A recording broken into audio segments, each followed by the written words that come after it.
চিড়িয়াখানায় যে মারতো দেখতো বাচ্চারা যে মারছে আর ফুটবল হাতি রে ফুটবল খেলতেছে মানে হাতি ফুটবল সার্কাস জায়গায় ফুটবল খেলে বলছি পরে ফুটবল বাচ্চার কাছে বাচ্চা তো আর বুঝে না বাচ্চা তো আর বুঝে না পরে হাতির আগে পাড়া মারছে দলা মারছে আচার মারছে উঠাইয়া বাচ্চা তো ওই পাড়া মারার লাগা লাগে পড়ে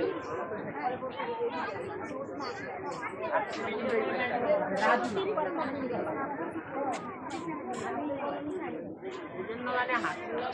ঠান্ডা থেকে ছোটবেলা থেকে